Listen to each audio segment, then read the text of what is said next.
What is up everyone, it is Lost Pixel here again and welcome to another Destiny Rise of Iron video. Today we're going to be looking at the weekly reset and what it holds for us. So first of all, jumping into the Iron Banner, and this time it's Control, so be sure to jump into that for those legendary marks and all those swaggy rewards you can get, especially the Clever Dragon and the Silver Dread, so make sure you rank up and go and see Ephrodi for those bad boys. Definitely do some Iron Banner to get some nice rewards indeed. Moving on, the Crucible weekly is Rift. You get 15 legendary marks from doing that, so definitely jump into that if you want to get those marks. But more importantly, let's move on to the Siva Crisis Heroic Strike playlist. As I press the wrong button, let's go into it and let's see what the modifiers are. Is Heroic, obviously. Solar Burn, so obviously solar damage from any source is greatly increased to get them galleys out. Get them Devil's Dawn snipers out if you've got solar on them and smash off those enemies. And also coupled with that is a Specialist, so special weapon damage is favoured, so definitely get those solar snipers on.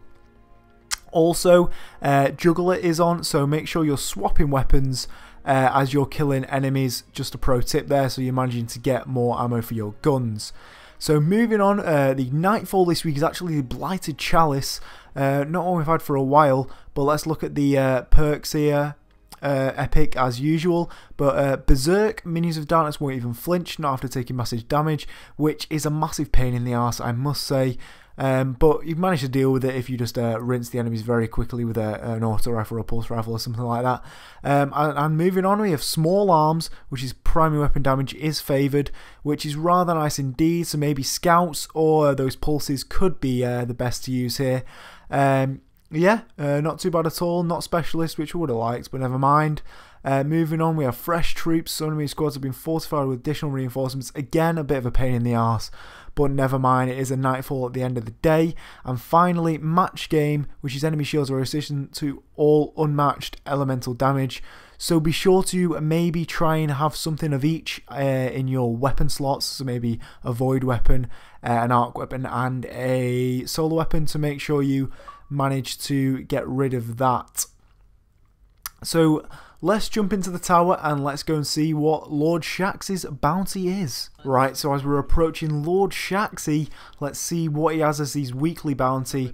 I'm hoping it's Control, and it's in fact Control. That's rather nice indeed. So be sure to couple that with the Iron Banner bounties and whatever, and you'll be able to smash that off instantly. So let's grab that for myself actually.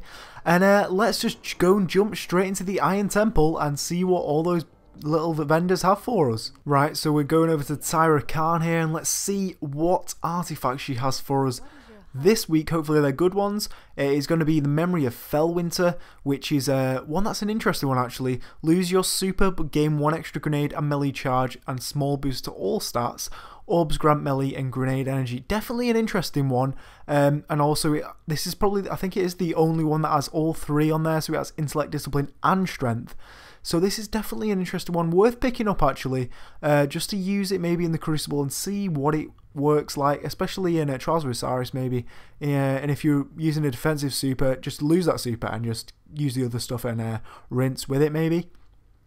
Moving on, we have the Memory of Skory, and this one is when your super is full, nearby allies supers recharge faster. Really useful in PvE activities and also useful in trials too sometimes if maybe you're using a warlock self-res or something like that, and it also has strength attached to that. And finally we have the Memory of Perun, which is enemy guardians with full supers, enemies highlighted with low health are highlighted, which is not too good actually. It's not the greatest. You don't really need to know that. Probably you know by the amount of time that's gone in the game how many people have supers, etc. But worth picking up if you want to have a go with it, just for funsies. But this one has discipline and strength attached to that. But let's go and see what Shiro 4's bounties are for us this week. I have a feeling it's going to be Archon's Forge Central, because do you know what? Every week it's Archon's Forge Central. So let's see what he has for us. He has the complete bullet defense in the Plague Lands. Not too bad actually. Definitely complete that in Archon's Forge as usual. Moving on, kill fallen mages and ultras. Use that in Archon's Forge. Archon's Forge victories with dreg encounters. And servitor encounters with Archon's Forge. Bloody hell, that was a surprising one, wasn't it? So yeah, it's pretty much Archon's Forge City over at Shiro's cheeky little bounties there. But as you can see, the iron doors are open there to the Iron Banner and F3 over there in the distance. I'm going to do a separate video on that, so be sure to click at the top of the screen now, as there should be one live very soon. Anyway guys, we've come to the end of this weekly reset video. Be sure to comment down below if you want me to add any more vendors and things like that. I thought these were the key ones, so I thought I'd do these specifically. But please like this video if you did, and subscribe if you want to see more of this, and I'll see you on the next one.